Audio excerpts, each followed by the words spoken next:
할렐루야.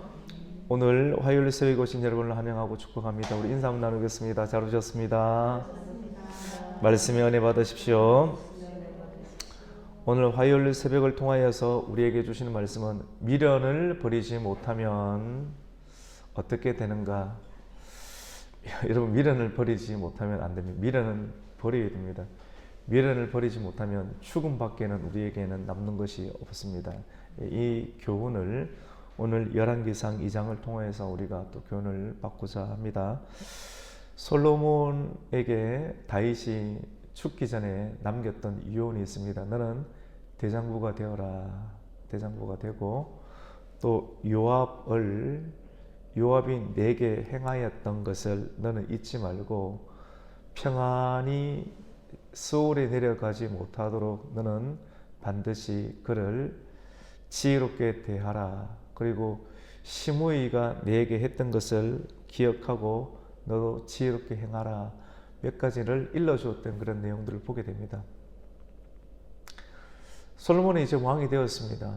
왕이 되기 직전 가운데 아비아달이라고 하는 그의 형이 반란을 일으켰죠. 반란 세력 가운데 가장 최측근으로 가담하였던 사람이 다윗의 가장 충신이었고 신복이었던 요압이라는 사람과, 그리고 가장 힘들 때 그의 곁에서, 다윗 곁에서 함께 제사장으로 충신으로서 함께 하였던 아비아달 제사장이었습니다.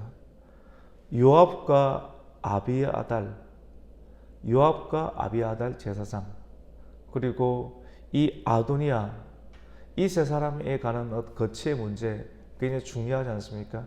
근데 우선은 살려두었습니다.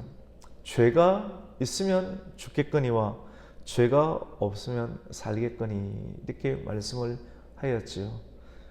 우선은 하나님께서 또 솔로몬에게 자비를 베풀어서 살려두었는데요. 오늘 말씀 가운데는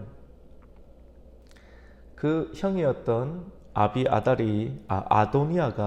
아도니아가 누구에게 찾아오느냐면, 솔로몬이 왕으로 등극하는 이유 가운데 미련을 버리지 못하고 누구에게 찾아오느냐면 솔로몬의 어머니였던 누구예요, 여러분?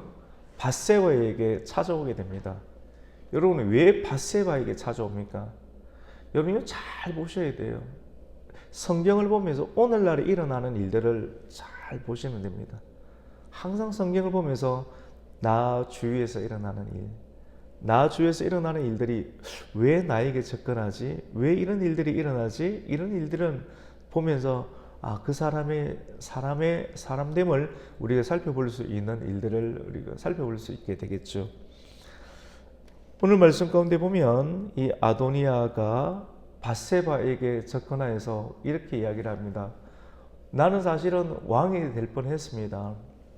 이스라엘의 많은 사람들이 나에게 향하였고, 또 내가 이스라엘의 왕이 될 뻔하였지만도 왕이 될 수 없었던 것은 여호와 하나님께서 내 아우 솔로몬에게 마음이 있었기 때문에 그렇습니다.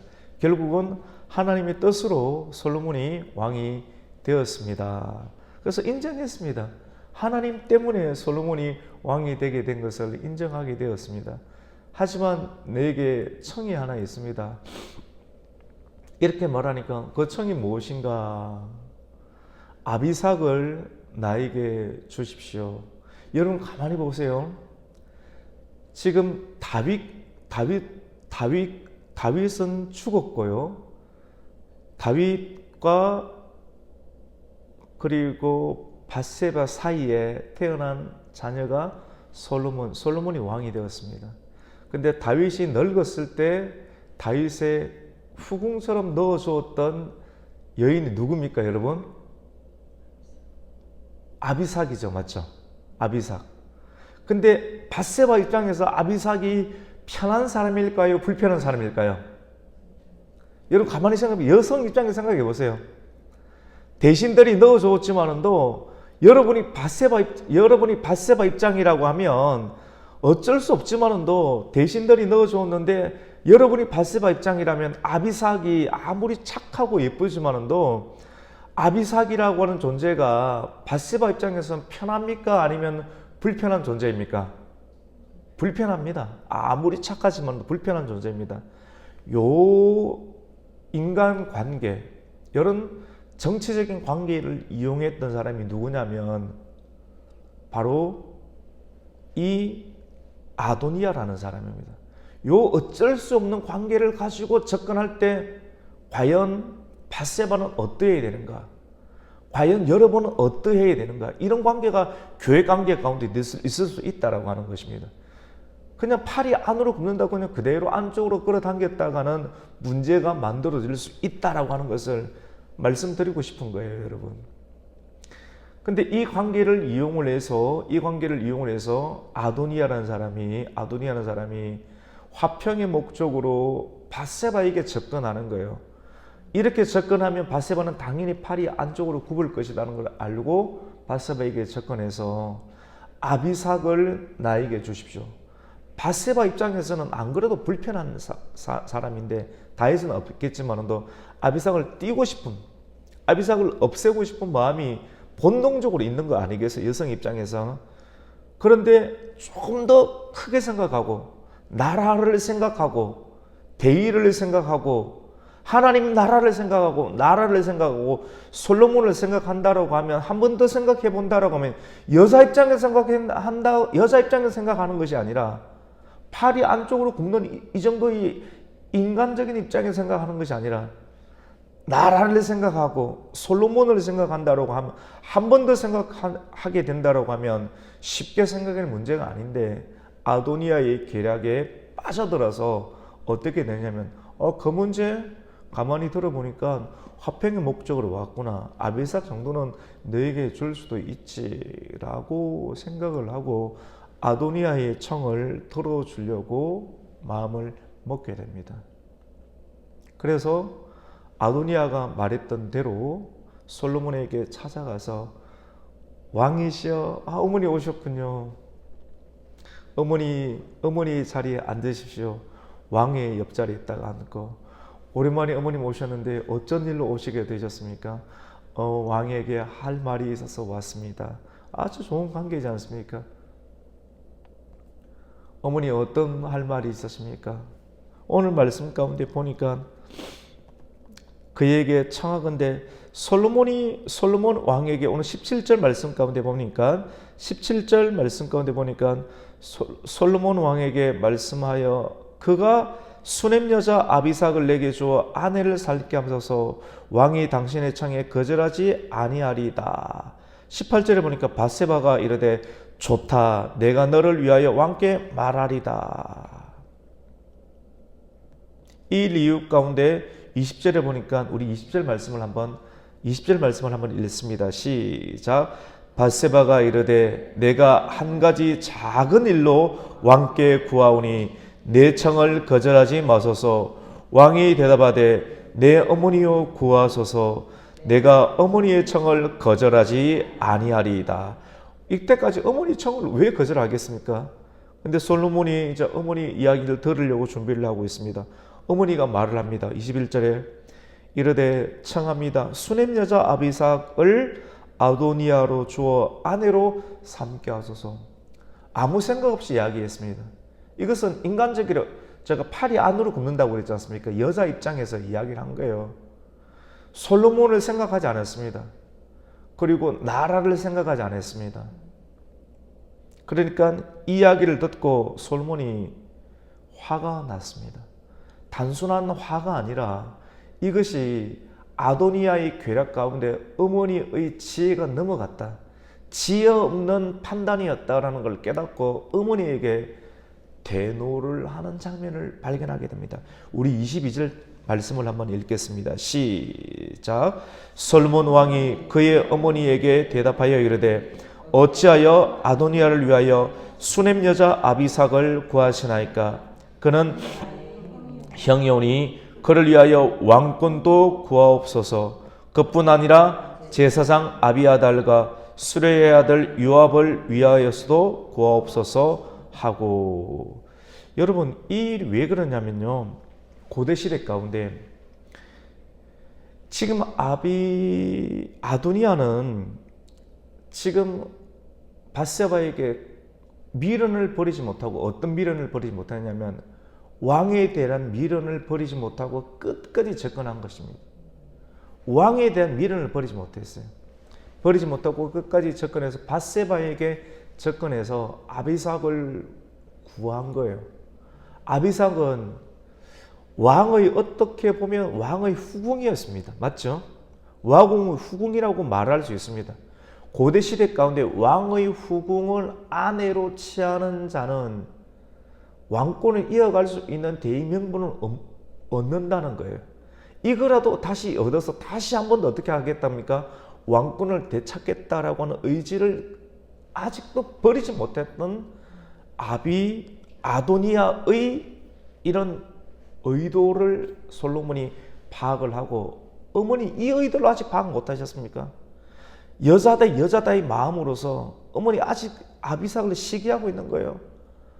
아버지의 여자라고 생각하고 아직 이 정도의 생각을 하고 이것을 아도니아에게 주려고 했던 거예요. 어머니 정신 차리세요. 정신 차리세요. 지금 어떤 때인데 지금 이것을 분별하지 못하고 있는 거예요. 여자의 감정으로서 이렇게 교회를 생각할 때 이 사람이 어떤 사람인지를 분별해야 되는 거예요. 정신 차려야 돼요. 팔이 안으로 굽는 문제가 아니에요. 사람이 좋은 게 문제가 아니에요. 이렇게 넘어갔을 때 어떻게 될 것인지 생각하셔야 됩니다. 차라리 나라 팔아 드시죠. 솔로몬이 굉장히 입에서 험한 말이 나오는 거예요. 그것으로 끝이 나는 것이 아니라 요압도 살려주시시오. 아비아달도 살려주시시오. 이제 솔로몬의 계획까지 다 나오게 되는 것입니다. 이 일들로 인해서 결국은 아도니아는 솔로몬이 앞으로 군대 장관을 시켜야 될 사람인 이 브나야를 통하여서 아도니아를 처신하게 됩니다.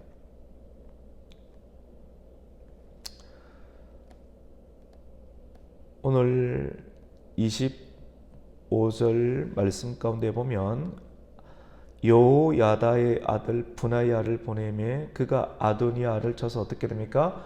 죽였더라. 미련을 버리지 못하는 사람은, 미련이 안 꺾이죠. 마음에서 있잖아요. 미련을 버리지 못하지 않습니까? 결국은 마음에서 생겼던 그 미련 때문에 결국은 자기 자신의 목숨까지도 잃게 되는 안타까운 결과를 얻게 됩니다. 권력에 대한 욕심을 버리지 못했던 요압도 있지 않습니까? 결국은 어떻게 됩니까? 브나야에게 목숨을 잃게 됩니다. 참 안타까웠던 사실은 오늘 또 26절부터 오늘 35절까지 읽었는데, 아비아달 제사장, 생사고락을 다윗과 함께하였던 아비아달 제사장도 지역 경계령을 얻게 되어서 고향이었던 아나돗으로 쫓겨나게 됩니다. 이 소식을 듣고 요압이 어떻게 되냐면 파면당했잖아요. 아비아달이 제사장 직분에서 파면당했어요. 쉽게 말해서 죽은 것이나 마찬가지입니다. 옷을 벗게 되었습니다. 이 소식을 듣고 나서 요압이 여호와의 장막으로 가서 제단의 뿔을 잡았습니다. 나도 이제 끝이 났겠구나. 차라리 나 여기서 죽겠다. 이 소식을 누군가에게 전했습니다. 요압이 교회에서 제단의 뿔을 잡고 있습니다. 브나야를 보내서 그를 치라. 결국은 브나야에 의해서 이 솔로몬에게 다윗이 요압이 평안하게 죽음을 맞지 못하도록 해라. 결국은 아버지 유언을 따라서 요압도 죽게 되는 것이죠. 여러분, 미련을 버리지 못하는 사람, 권력에 대한 미련을 버리지 못하는 사람은 결국은 안타까운 죽음을 갖게 되는 것을 오늘 성경은 기록을 하게 되는 것입니다. 롯의 아내도 미련을 버리지 못했죠. 뒤로 돌아보았지 않습니까? 이 소돔의 성에 대한 미련은 돈, 권력, 섹스, 이 시대의 그런 문화, 쾌락의 문화, 돈에 관한 것, 명예에 관한 것, 자꾸 뒤돌아보게 만드는 것 있지 않습니까? 이것이 어찌할 수 없던, 이것은 기도하면서 우리가 버려야 되는 것입니다. 이것을 우리가 버리지 못하면 결국은 우리는 사망과 올무에 매여서 결국은 죽음을 자초하게 된다는 것을 오늘 열왕기상 2장은 우리에게 교훈해 주는 것입니다. 이 사람들 안에 이런 것들이 다 있지 않습니까? 그래서 말씀과 기도를 통해서 그것을 찍어서 우리 안에서 없애버리는 훈련들을 새벽 기도를 통해서 우리가 날마다의 기도를 통해서 사도 바울이 내가 날마다 죽노라.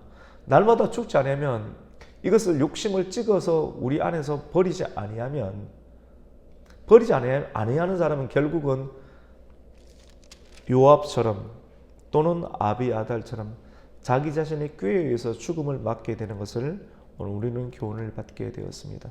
혹시 미련이 남아 있습니까? 미련을 오늘 이 아침 가운데 말씀을 통해서 교훈을 받고 또 기도를 통해서 미련을 버릴 수 있는 성도가 되시기를 예수님의 이름으로 축원합니다. 아멘. 하나님 아버지 감사를 드립니다. 사람 안에 남아있는 미련이 우리 모두 안에 있을 수가 있습니다. 교훈을 우리에게 주었습니다. 하나님, 우리를 흔들어 버릴 수 있는 송두리째 미래의 모든 행복들을 흔들어 버릴 수 있는 하나님 미련을 가지게 되면 이 미련으로 인해서 결국은 죄와 사망의 권세에 의해서 죽음을 당한다는 것을 우리가 발견하게 되었습니다. 하나님, 미련을 가지는 자의 최후는 결국은 죽음입니다. 하나님, 우리가 죽음을 맞지 않기 위해서, 죽음을 이기기 위해서 하나님 날마다 말씀과 기도로 승리할 수 있는 성도가 되게 하여 주시옵소서. 예수님의 이름으로 기도드립니다. 아멘.